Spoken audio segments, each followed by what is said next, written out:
One of the most educational moments for me working at Ogilvy and working with some real consumer experts was when I was doing a deep dive into a particular industry, and I was learning all sorts of things about behavior. And one of the things that I learned, and this was specifically about furniture, one of the things that I learned, and I thought, wow, that's an insight, is that no one really feels comfortable buying furniture on their own.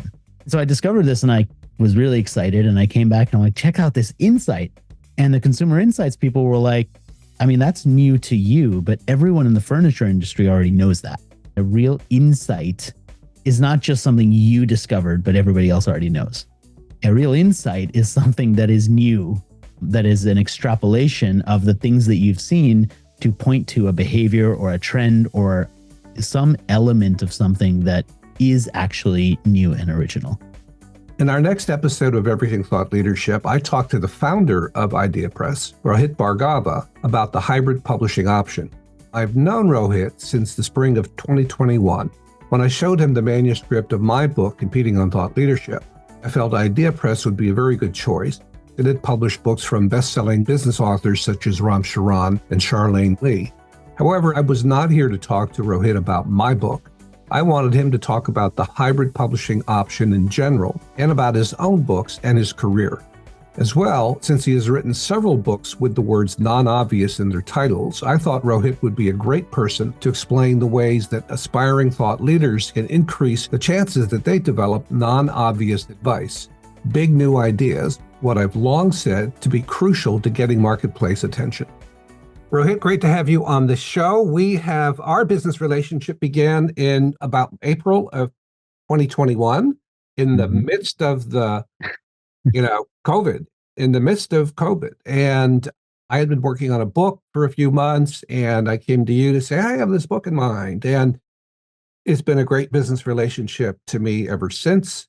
And you can see the fruits of that effort right there. Yes, I do. And it's been great for us too. So that was a thrill. Yeah. And that was momentous moment for all of us, right? Where we were just reevaluating what we were going to do. So yeah, I remember that. Very good. Well, I hope the book has become a calling card for you to attract, additional thought leaders. You had been attracted to thought leaders before we ever met. Ram Charan had published with you at the time, and Charlene Lee had published with you. And I figure that drumbeat has continued of more and more already established thought leaders coming to you. It has. You're in great company, and they're in great company. We have some really, really amazing authors.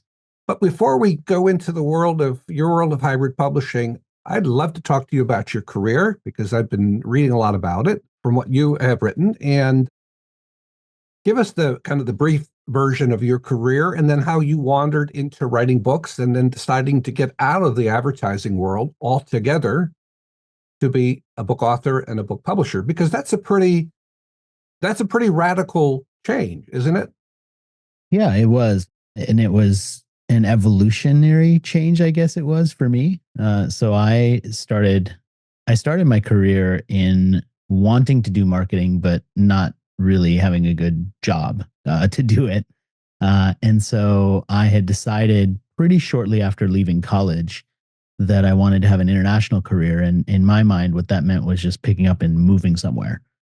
And I picked Australia because I'm a lifelong Olympic fan. I was an early Olympic fan at that time, but I'd been in Atlanta for those Olympics, and I really got excited by that. And I thought, well, why not go to Australia? They speak English, so I don't have to learn a different language. And they have the Olympics, so it'll probably be exciting. And so that's what I did. And I spent a year trying to earn enough money to go, and also waiting for a visa to be able to work when I went. And I waited tables. And that was actually a great experience, because it was the first time where I was constantly interacting with people, studying their reactions, the micro kind of body movements, and what that meant in terms of whether they were happy, not happy, what could I do to improve their mood, because it all resulted in better tips, right? So it was like a business transaction, but it was also just me connecting with people. And when I finally moved to Australia, I got my visa and I moved there. I tried to take some of those people skills and turn them into a job, which I eventually did. And that's how I got my start in marketing and advertising. I was working at Leo Burnett, major ad agency down in Australia.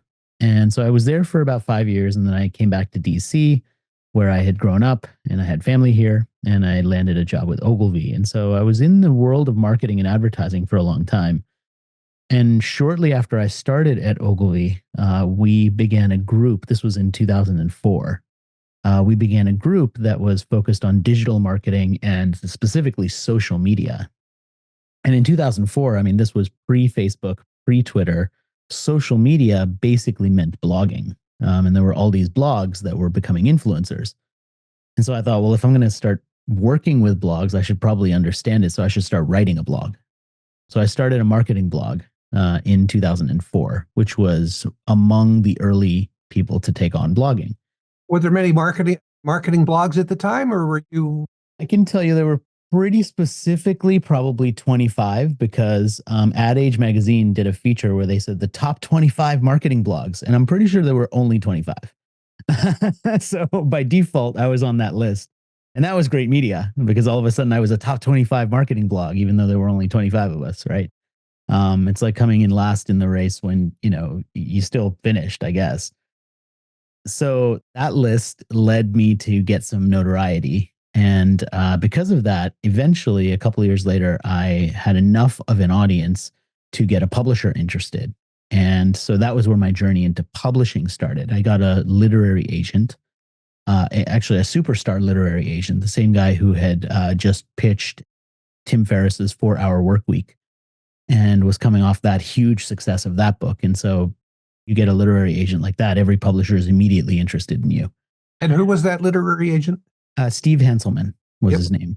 So Steve pitched the book in what's called a preempt deal, which meant the publisher that wanted it bid for it, and we accepted the bid before taking it out to all these other publishers. So sort of like early admission to a college. And we selected McGraw-Hill, and they were the publisher of my first book, which came out in 2008, and that was called Personality Not Included. And that one was all about like why we need personality in marketing. It was all about like being more authentic, being more genuine. And I can say it was a cult hit, I suppose you could call it, as in, it wasn't a bestseller. It didn't actually sell that many copies, but the people who did read it really loved it. And I had that moment that I hope every author has it at one point, where I was going through a magazine article in Business Week, and they interviewed a CEO. I think it was like the CEO of Yahoo at the time. And she's sitting in front of her desk, and she has a bookshelf behind her. And there's my book on the bookshelf. So I'm like, oh, somebody important was reading it. This is so cool. But that was my journey. That was my start in publishing, just getting that book done. And so were you hoping when you wrote that book that it would become a business bestseller? Sure. Who doesn't? I mean, everyone does. And were you disappointed when it wasn't?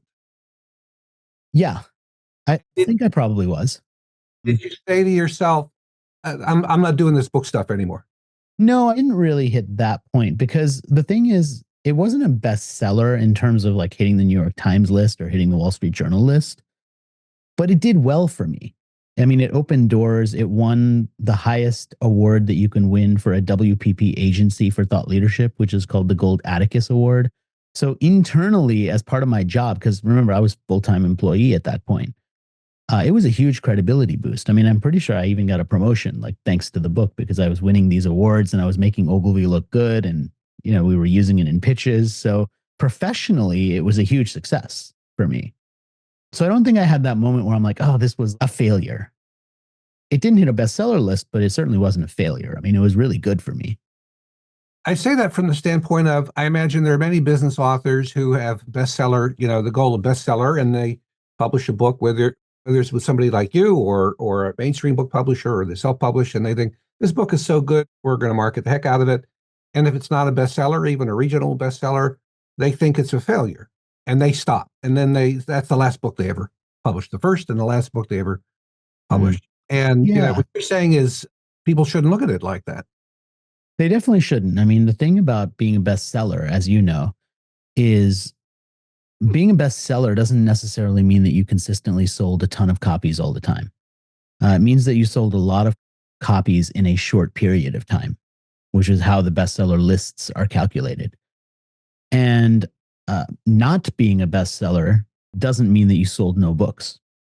And so at the end of the day, I think people who are writing books want the books to be out there. If you're writing a business book, you probably have some professional goals behind it. And what I'm sure I told you, and I tell all of our authors, is just be clear with yourself about what the goals are, right? And maybe being a bestseller gets you to that goal, but it shouldn't be a goal in and of itself unless you are just writing a book to stroke your own ego. The goal of being on a bestseller list could be that it opens doors to other things. So in my case, when I did eventually hit the bestseller list, I specifically went for it. And the reason I went for it is because I knew as soon as I hit the list, I would feel justified in raising my speaking fee by $5,000. And so every time I spoke, it would result in an additional $5,000. And that was a real business reason to do it. And that's why I did it. And that's exactly what happened. So, if you have a real I think if you have a motivation like that, which is not just, I want a bestseller for my ego, then I think you can set the right plan in place and actually make it happen. Yeah. And I didn't set out with a goal to be a bestseller, to have my book be a bestseller.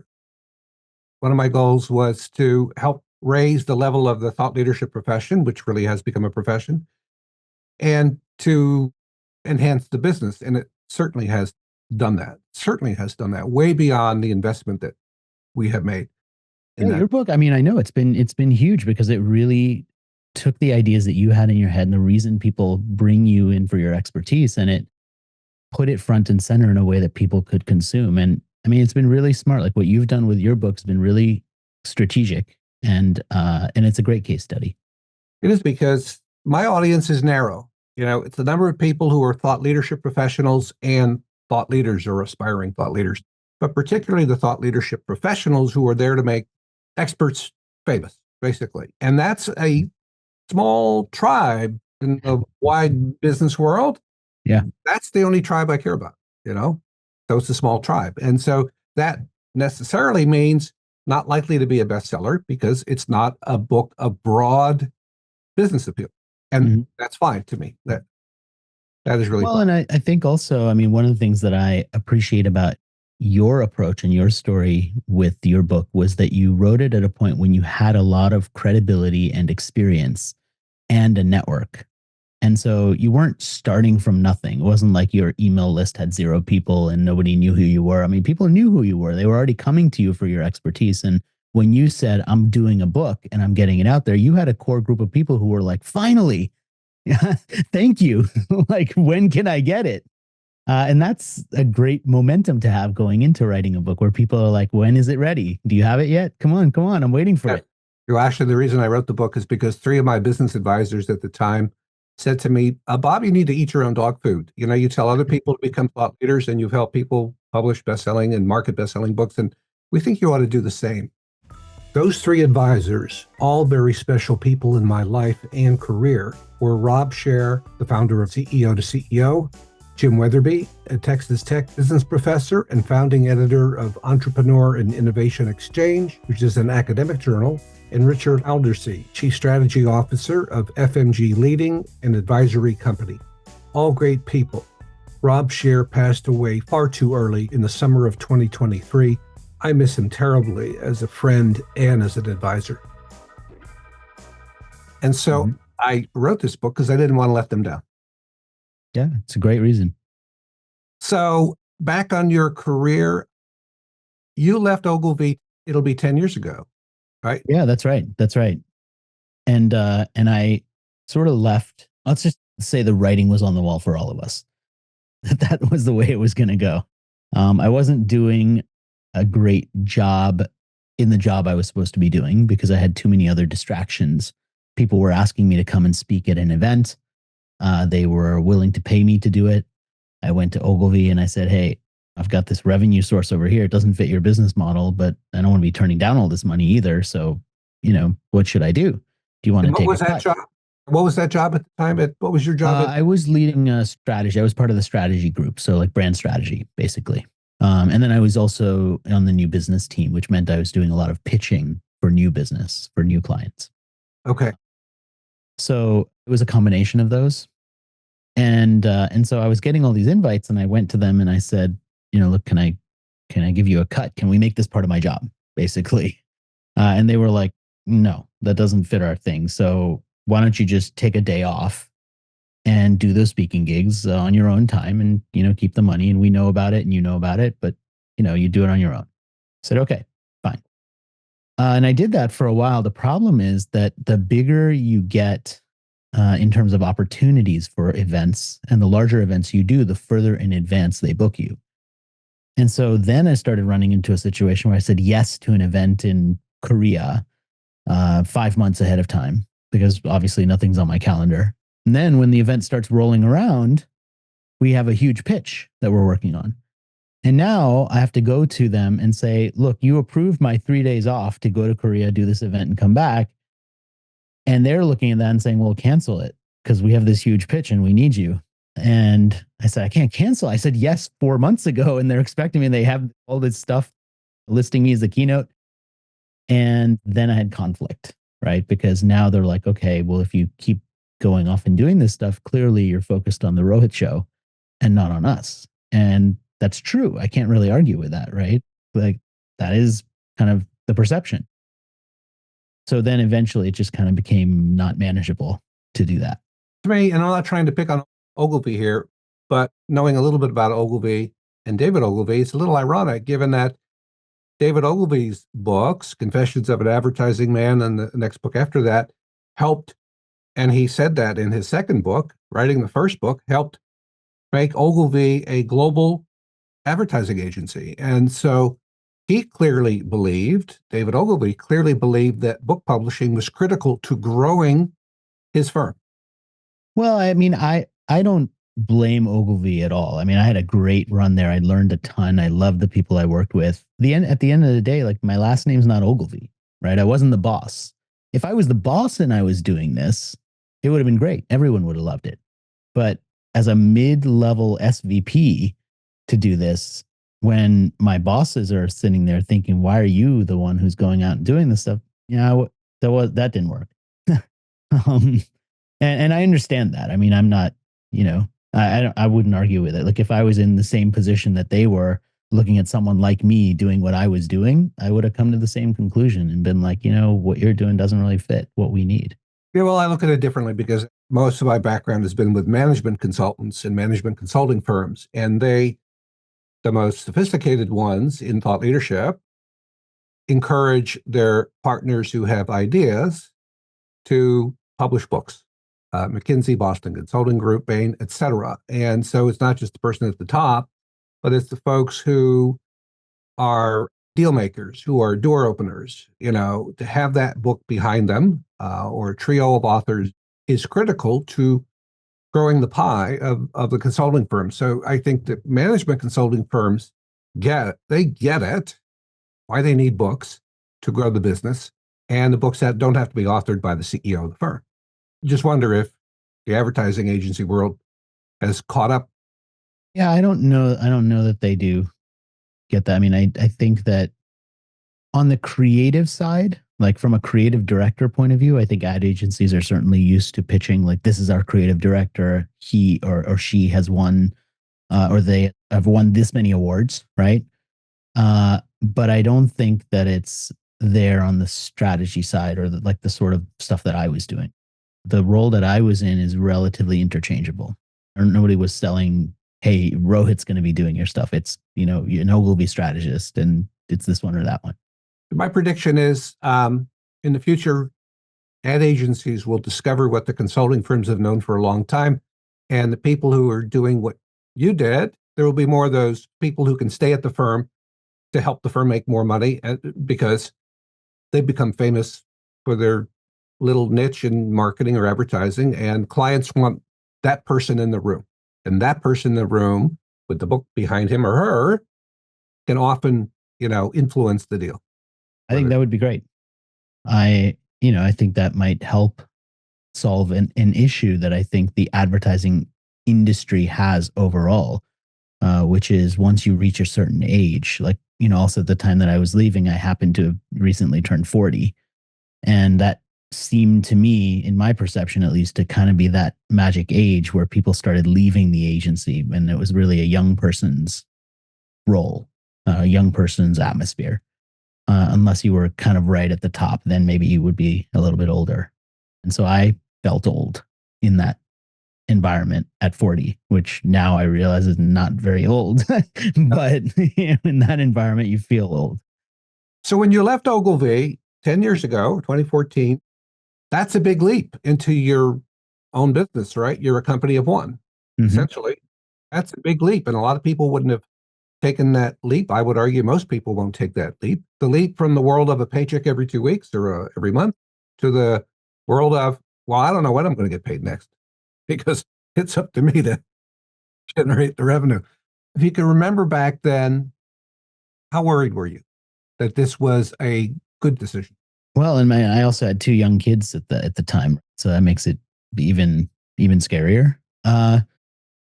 It's hard to remember how worried or panicked I was in that moment because I kind of see the success that came after now.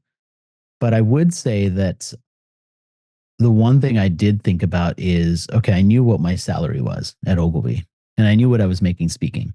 And so I kind of thought to myself, like, as long as I could replace what I was making at Ogilvy with my speaking in the first year, sort of like breaking even.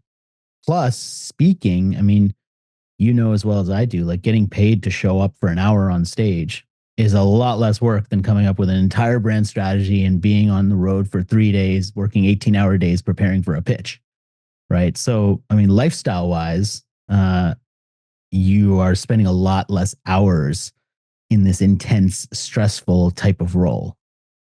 And so I wasn't that worried, I don't think, financially, because I knew that I could replace that revenue based on the trajectory of my speaking career.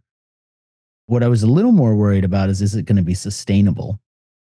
And honestly, cash flow is another big, question mark, because like the other thing you think about is, I could book a speaking gig 6 months from now, but I don't really get paid until 5 months from now.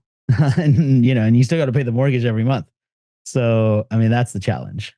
And sometimes conferences get canceled, right? That's pretty rare. That's pretty rare, at least in my experience. Like that's not really, that typically didn't happen. Maybe that's more of COVID era thing. Yeah, probably. So the next big career change was not just Rohit as thought leader, author of books and speaker. It's Rohit as publisher of other thought leaders or aspiring thought leaders. What led to that decision? So I did my first book under IdeaPress in 2015, a year after, right? So I had been on my own for a year. I knew I wanted to write this new book. At that point, I had done 2 books traditionally. And my second one was a lot less pleasurable of an experience than my first one. And so after that, I was really disillusioned with the world of traditional publishing. And I was thinking, like an artist, why am I giving all my money and my IP and all of this stuff to somebody else to basically make money off my back? And what was disillusioning about it specifically?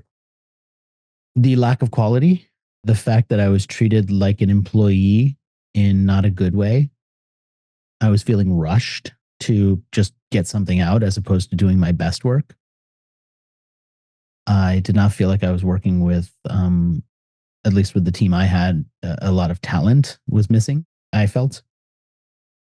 And I just honestly, at that point, I'd spent my career working in creative roles with really talented people. And I knew what the talent of people was out there.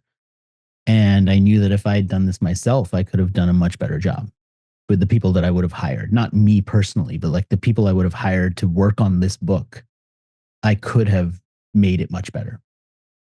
And also, I was just culturally, I was paying attention at that time. I was writing about trends. I was paying attention to cultural signals. And at that time, there was a lot of media attention around artists like Beyonce and Taylor Swift kind of saying, we don't need the record labels. We'll just go direct. The audiences love us. Like they hate the record labels. Why do we need them? And so I thought, well, why don't I think the same way as an author? And so my first big challenge was to figure out, like, what does publishing take? Like, how do you publish a book and not give up anything that you would want to make it a quote unquote real book, such as beautiful printing, distribution in bookstores, foreign rights translations. And so I spent the next 3 years really just picking the brain of anyone who would talk to me. about publishing, and sometimes hiring them and paying them for their time, yeah, if they asked, to educate me on everything about publishing. And that was kind of the start of the journey. And I did my first book in 2015 through that model. It hit the Wall Street Journal bestseller list because at that point I knew what I was doing. And then I had friends of mine, people in my network who also wanted to write books, who also were frustrated with publishers, who said, "You seem to have figured this out. You did all this work. Like, why not do our book too? Like, can you just do us a favor?" So I'm like, "All right, sure." And I just did them a favor, basically. And that turned into IdeaPress. So you didn't start IdeaPress with the thought in mind, it'll be a stable of authors. It was pretty much, I need my own vehicle to publish my own books. And Exactly. I'm That was good. it. That was it. That was the entire plan. In fact, so much so that I made the branding mistake of having a logo that we didn't actually even own. It was just like a stock image. And then once and it was this dragon logo, which is the logo, but the initial one we didn't own, and it was a stock image. And so I'm like, wait, if I'm going to do this as a business, I need a branded, ownable logo. So we actually found a different dragon, which faces the other direction, that we could purchase so that we would own it. So the first IdeaPress books, they have a different logo. Like they have the different dragon because we didn't actually own the logo. And then we kind of got smart and did it properly. Yeah, very good. Okay. In your upcoming book, Non-Obvious Thinking, it's rich with insights for thought leaders, for people in thought leadership research, for editors and publishers who work with experts to try to raise their ideas, to improve their ideas and bring them to market. There are a number of things I saw that intrigued me, such as concepts of the need to avoid people that you refer to as pre-butlers, different than people who like to offer rebuttals, but pre-buttals or pre-butlers. Tell us more about that and why people who hope to publish big ideas should avoid those types. Yeah, it feels like a word I made up, but it's actually a word that was already out there. So a prebuttal, if you think in terms of politics, is the person who gets interviewed by the media before the politician gives the speech to talk about all the things the politician was wrong about before they've said it. So basically, a prebuttal is you're operating on assumptions. You're saying, well, I already know what this person's going to say. I already know what they're going to think. And here are all the reasons they're wrong. And the first time I saw that and even heard about this, I thought to myself, that is the most idiotic way to approach life ever. Because you just make assumptions. You don't actually listen to anyone. You make up your mind ahead of time and you close your perspective to any chance of evolution. And that is not the way that smart people live their lives. That's not the way that non-obvious thinkers should live their lives. And certainly if you're going to produce thought leadership, it's not the way you should look at the world. And so I put together this chapter to advocate against that type of thinking. Yeah, I thought it was right on. Also, you wrote about how to uncover insights and ideas like satisficers and discovering the waters. Say more about those three concepts: uncovering insights and satisficers and discovering the water. They all apply. So insights are interesting because working in the world of advertising, you hear about insights all the time. And one of the most educational moments for me working at Ogilvy and working with some real consumer experts was when I was doing a deep dive into a particular industry and I was learning all sorts of things about behavior. And one of the things that I learned, and this was specifically about furniture, consumer buying behavior with furniture. One of the things that I learned, and I thought, wow, that's an insight, is that no one really feels comfortable buying furniture on their own. They kind of need someone else to look at it or sit on it or just give them a reassurance, right? There's certain things that people they don't have a lot of buying confidence to just go off and buy it on their own. Eyeglasses are the same thing. Like when you go and buy a pair of eyeglasses, you kind of want someone else, or sunglasses. You want someone else to tell you, like, do they look okay on my face? Even if you have your selfie camera and you could literally look at yourself, you still kind of want someone else to give you reassurance, right? It's just an element of buying behavior. And so I discovered this and I was really excited. And I came back and I'm like, check out this insight. And the consumer insights people were like, I mean, that's new to you, but everyone in the furniture industry already knows that. So it's not an insight for them.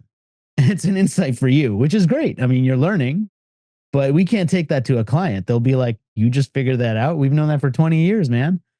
And it really educated me that a real insight is not just something you discovered, but everybody else already knows. A real insight is something that is new, that is an extrapolation of the things that you've seen to point to a behavior or a trend or some element of something that is actually new and original. And I think that was a big moment for me because it really reminded me that I have to challenge myself to go beyond just learning something new myself. That's the first step. The second step is to now bring something that is actually insightful to a client who's paying you to do that. Meaning, tell me something I don't know. Tell me something I don't know. Exactly. Exactly. So what are the keys to doing that? Telling the client something they don't know, or telling a book buyer something they don't know? How do you search for the insights, the things that they don't know? Well, the first is to look at what an intersection might be between something that's happening in one industry and something that's happening in another. A lot of times an insight can come from looking at the direction of what's happening in one space but not another and saying, well, why isn't this happening? Like, what if it did? Sometimes an insight can come from looking at what people are worried about and what potentially might happen next, like what would evolve there, what a solution might be. They can come from a lot of places. I mean, one of the things that Ben and I, my co-author and I, really wrote about in Non-Obvious Thinking was that there are habits and techniques that you can use to open yourself so that when that insight is there, you will see it. So it's not necessarily, here's the insight, right? Because every situation is different. I can't tell you what every insight's going to be, but I can help you train yourself with the right sort of habits so that when that insight is there, you don't walk right by it. You actually notice it. So that would say you could expose two people to the same experience, and one might see the insight, and the other might not because of whatever. They have That's absolutely right. I mean, there are millions of people in the 60s and 70s who walked down the streets of Milan, saw cafes on the street side and people enjoying themselves and thought that's nice and went and had a coffee. There's one guy who was in Milan for a coffee conference, saw that, thought to himself, why don't we have this in America? Came back, bought the Starbucks brand and launched Starbucks, which was the third place, not home, not work, but the third place. That was what their marketing initially said. And it was based on this insight that people might actually want a place that they could hang out that wasn't a bar or a restaurant, and it wasn't home and it wasn't work. And that was Starbucks. And they had that already in Milan. And now imagine Howard Schultz, right, walking down the street in Milan, sending a text message instead of looking at these cafes and thinking to himself, hey, there's an insight here. That's where we are, right? It's not that he had a PhD in noticing stuff, but when he did, it turned into something. Do you think it's easier to notice insights through in-person observation, that kind of research? Easier to do it that way than through doing surveys? A lot of market research that companies do, trying to look for insights. What are the differences between one set of consumers or one type of businesses address this issue and the other type, best practice versus worst practice, and trying to glean from survey data? Do you have any thoughts on where kind of the research technique that would more likely lead to big insights? I don't think it's either or. And I think that we are often tempted to think it is, that the real insight comes from in-person ethnographic research, for example, or the real insight comes from data through an actual survey. When in real life, I think that a lot of times putting those two together is where the best ideas come from. And as thought leadership professionals, I think that one of the challenges is to resist the temptation to say, well, it's not authoritative if it didn't have this, right? Or it didn't have that. And that's a big meaning what? The quantitative data of hundreds of companies behind the assertion, the insight? Meaning, like, for example, I'll tell you, like, I've written about trends for the last 10 years. I've never commissioned my own original research in terms of like a big survey research firm, the way that some other people might. Now, you could look at that and say, well, nothing that I've ever written is authoritative because I don't have any original research or data behind it. Or you could look at it and say, well, you're taking all the research that exists and you're finding the connections between it. And then you're combining that with real conversations and your own interviews and research to come up with a conclusion. And that's valid. Now, people might see it one or the other way, right? But I think that our challenge is not to be so judgmental about where an insight comes from. I agree. Many years ago, the father of the big business concept, management concept of the 90s, business reengineering, Michael Hammer, I once asked Michael, I said, because Michael believed in the case study approach to insights, to business insights, how companies should operate differently. And he did not believe in quantitative surveys. And I once asked Michael, why don't you believe in surveys? Why do you believe in interviewing a number of people in a company and multiple companies to understand what the best practice companies, the ones who are solving the problem best, how they differ from the worst practice companies, the ones who are not solving it? And he said, in terms of surveys, I don't care what executives think. I want to know what their companies are doing. And that's why he had his team of researchers talking to multiple people and dozens of companies on any research topic that they were working on at the time. He wanted to know what their companies were doing, and he did not think that could really be sufficiently gleaned from a survey questionnaire, a 20 question or 50, even 100 question survey questionnaire, which most executives would probably not answer anyway. And that's, I mean, I think that's a great example of the way we bring our own perspectives to the insights or the thought leadership that we produce, right? Like everyone's got, I think, a version of that where they think that getting an insight in one way or from one source or from one method is more authoritative than if it comes from another one, right? I mean, we can't really remove the way that we think about it. I guess what I would advocate for is maybe appreciate the other way of getting insights a little more than you might be inclined to. Yeah. Yeah. Because more and more insights can be gotten just by observing things online, right? I mean, more and more companies are telling you how they do things online on LinkedIn and archived speeches they've given at this industry conference or that. And so versus 30 years ago, when I got into the thought leadership profession, you had to go to the company library to get newspaper articles and books, research articles. Microfiche, right? Microfiche. I've been through a lot of microfiche over the years. Companies were not able at the time, the technology didn't exist for companies to, as I call it, spill their guts online. There was no online to spill your guts on. And now they are spilling their guts online. And it's there for researchers. I'd still call you a research, even though it's desk research, right? It's not, you're not going out to companies and saying, well, how did you do this? It's reading what others are saying and reading things online. And I still think that that's research. And there's a lot more information. I mean, I'm telling you something you already know. A lot more information to be gleaned online, of course, than there was even 10 years ago, much less when the web started. Well, I think that's true. And I think that what it then comes down to, and this is where the framing of the brand actually helps, is that the title of the brand is non-obvious. And so if you apply that to insights or thought leadership, it's sort of a laying down the gauntlet challenge, right? Because now anything that I write, I have to put it through this lens of, is this actually non-obvious? Am I pushing this far enough? Am I telling people stuff they already know, which would be obvious? Or am I pushing it to a realm of things that maybe they haven't heard before? Am I being original? And for me, that challenge that is baked into the brand name has been really beneficial because it has forced me to kill things that I might have otherwise written because they weren't non-obvious enough. So it goes back to the old Monty Python line from the 1960s. I'm showing my age here. And now for something completely different. Yeah. That's what you're saying. The world needs non-obvious thinking. Or what? You won't get attention. If it's 5% different than what 5 other people have said or 5 other companies, people will tune out. It's like, I pretty much know this. I don't need to be told by somebody else things. that are so obvious that Mhm. it's commonplace. Now let's turn to the world of publishing.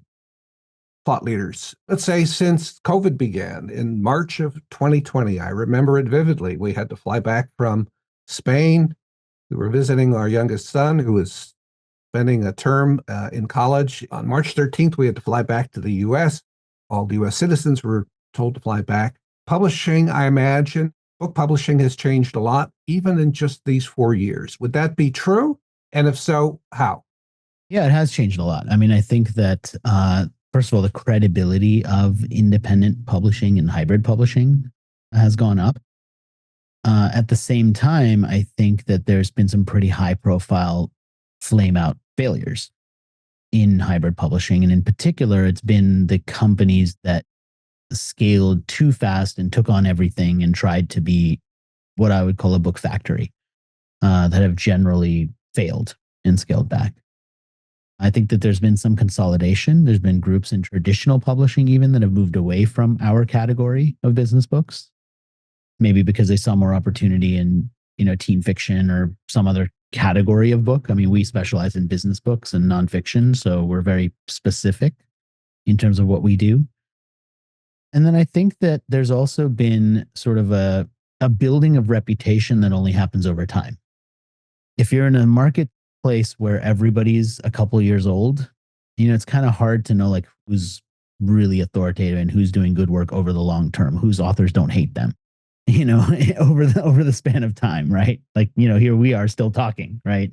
That may not be the case for some publishers and authors. But I think that for us, at least, like we've survived through all of that because we've been really responsible about how we've grown and we've been very intentional. We still take on very few books. We probably reject with kindness about 90% of the things that come to us still. We're not assholes, but we also don't publish everything intentionally. We've grown our team to be twice as big as it was, I think, when we worked with you. We've added some amazing talent to our team. And I think those are all elements of responsible growth. What do you think are the most important things for continued success for IdeaPress? What are the three most important things to continue at this growth trajectory, which I'm hearing as this is about quality books, not just taking any manuscript because we can make money by taking any manuscript. Right. Yeah, we could probably, double our revenue if we did that, at least, maybe even bigger. But it would not lead us to long-term success. So, for example, we have almost no employee turnover. Like once people start working with us, they love our team and they stay with us. So, I've lost nobody, right? Which I don't know how many publishers could say that. Authors come back to us for their second book because they had a great experience the first time. Again, uncommon in publishing. I think the hallmarks of success, to answer your question, are that we have to continue to do interesting books with people who have great ideas that need to be heard. We continue to take on projects that we are really strongly believe in. I'm the one who is going to sales meetings twice a year, pitching our entire catalog to the sales team at our distributor. And it's hard to pitch something you're not passionate about.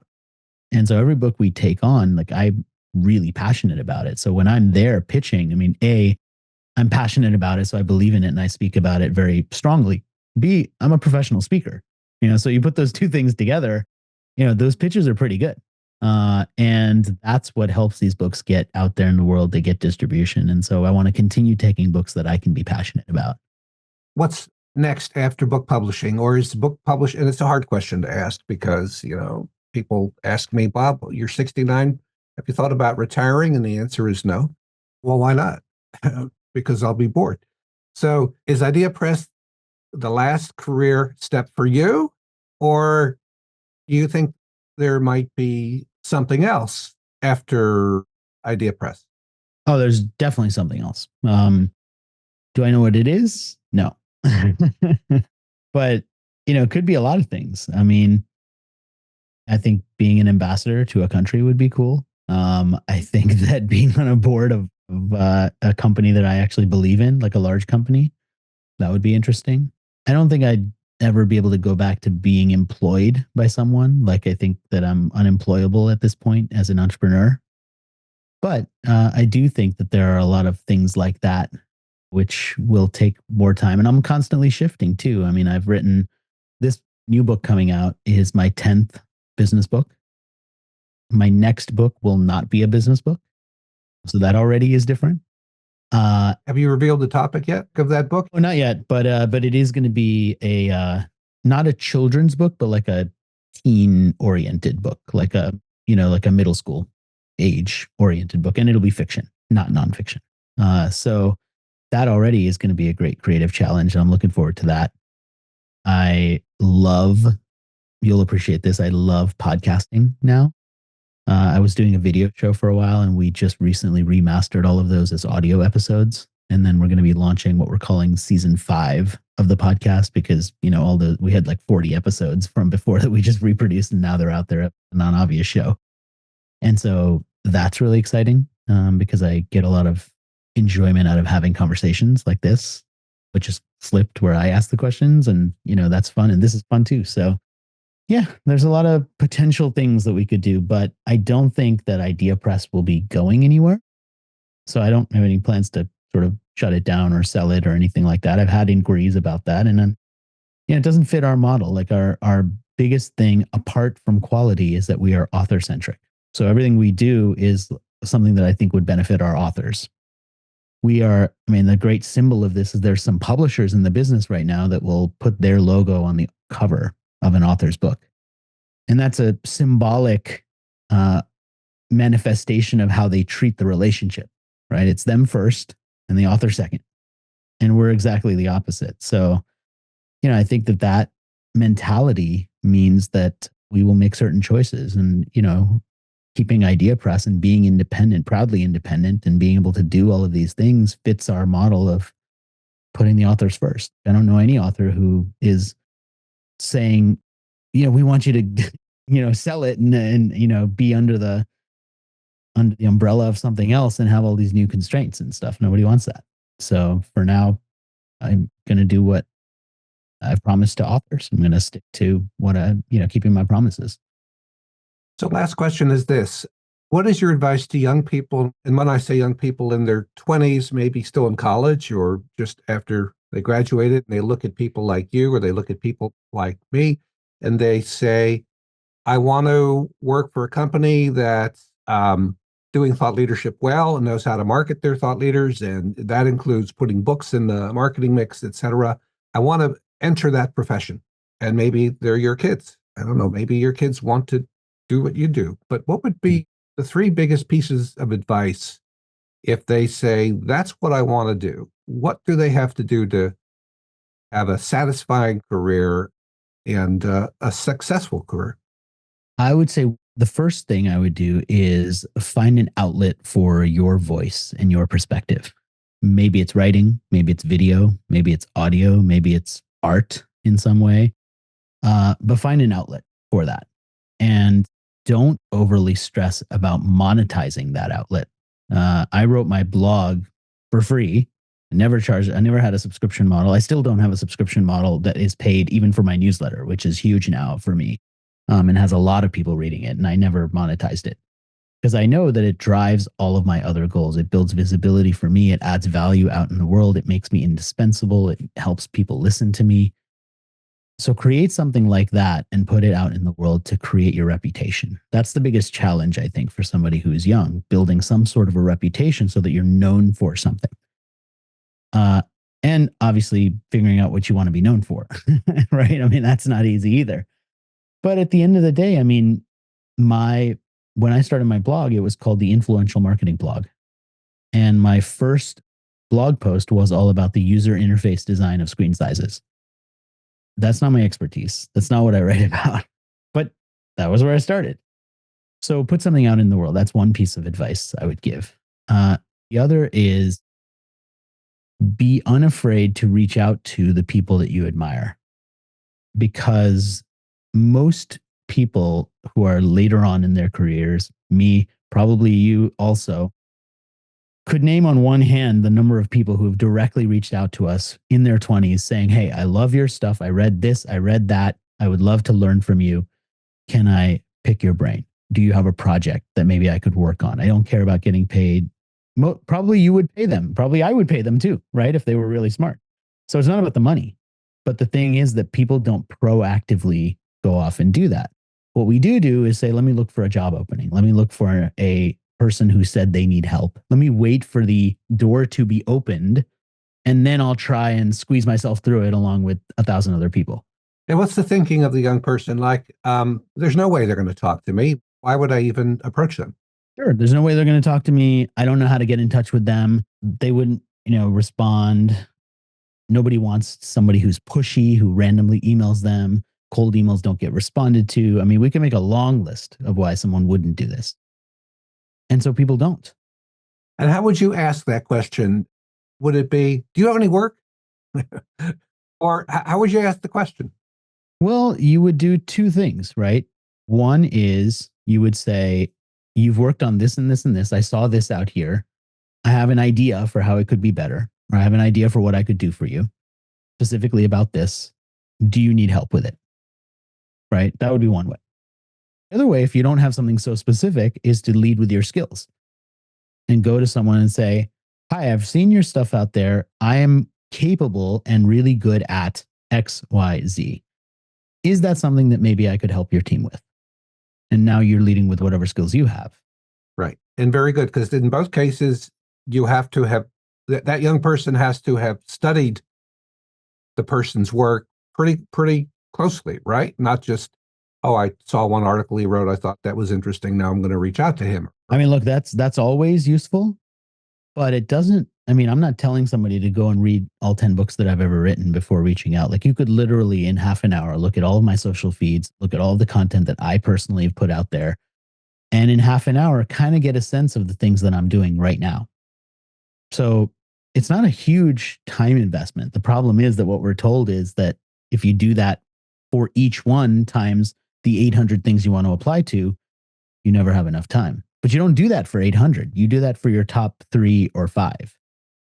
You could probably spare 3 hours if you're looking for a job, or you're looking for a new opportunity, or you're looking for an internship. I mean, if you have trouble allocating 3 hours to do that, to look at 6 individuals for half an hour each, and then have a custom outreach to them, then you're just not working hard enough.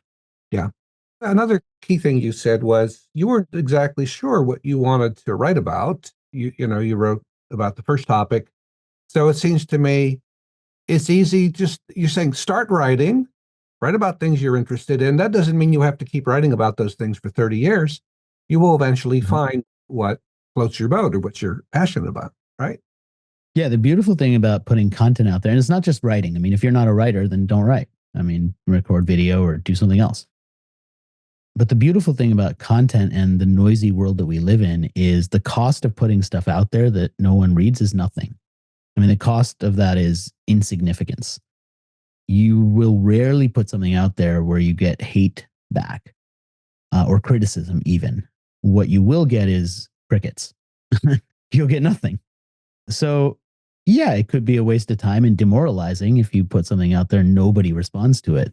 But it's not risky. I mean, the risk is you waste your time. And the younger you are, I think the more time you have to not waste, but the more time you have to dedicate to this. You can't be afraid of that. Even if it's crickets, I mean, I think having articles or videos or whatever it is you want to do, posted online, when a job offer or job prospect comes in, you can point to your work. People can see your work. Whereas if you have posted nothing, people can't see your work. And for people in creative professions, the employers, I think, well, show me what you've done. Show me your portfolio. Show me your articles. Show me your videos. That's it. I mean, when I first moved to Australia and I didn't have any connections at all, my first job was not marketing at all. My first job, which the interview lasted 5 minutes for, was somebody called me in and they had an HTML programming job to code the front end of a user interface. And they brought me in because they saw my website, my personal website that I built for myself. And the interview was, did you design and build this website yourself? And I did. And I said, yes. And they said, okay, you're hired. No. That's all they needed to know is, yeah, that's like it. that site, you can do this work. Exactly. We have a 3-week gig, and that 3-week gig turned into a full-time job. I love it. Okay. Any other keys to success for your kids who may want to go into your profession or my profession? Actually, my oldest sort of does. He's studying marketing right now at GW, and he seems to like it. He got an internship at a PR firm over the summer. So, yeah, I mean, I do tell him that being at industry events is a great way to build your network. And in fact, he had some beautiful moments at a couple of local industry marketing events where he came back and he said to me the most beautiful thing, which is, I was the only student there. I'm like, I mean, come on. You're the only student there, and you met all these people who are now thinking to themselves, wow, here's one kid who happens to be a sophomore, not even graduating senior. He's a sophomore in college, and he showed up to these things and he networked with us and just said hello. That is impressive because you're at an industry event with 100 people and there's no one else who's a student, right? That's different from showing up at a job fair where everybody's a student, and now it's like you're struggling to stand out. And now you're meeting people, by the way, who are more senior than the people who typically get sent to a job fair. You're connecting with them directly, and you're the only student there. I mean, why wouldn't you do that? And if he's like his dad, he made a very good impression on a bunch of people. I mean, I think he did, and I'll give him full props for that. But it also, I think showing up sends a signal also, right? And I don't think you should underestimate that if you're a young person trying to break into something. Just show up in the right places. Well, very good. Well, Rohit, this has been a great interview, and there is a lot to learn from your path for our audience. And I wish you continued success in what you do. And I will be interested to see your fiction book, and that hits the marketplace. Yes, thank you. I'll put you on the early reader list, and we'll get it to you. All right. Thanks so much, Rohit. If you enjoyed this episode, we'd love it if you left a like and if you shared the episode with your colleagues. Everything Thought Leadership is a video and podcast series from Buday TLP. It's for thought leaders and thought leadership professionals, the people who help experts get recognized as thought leaders. You can find out more about Buday Thought Leadership Partners at budaytlp.com.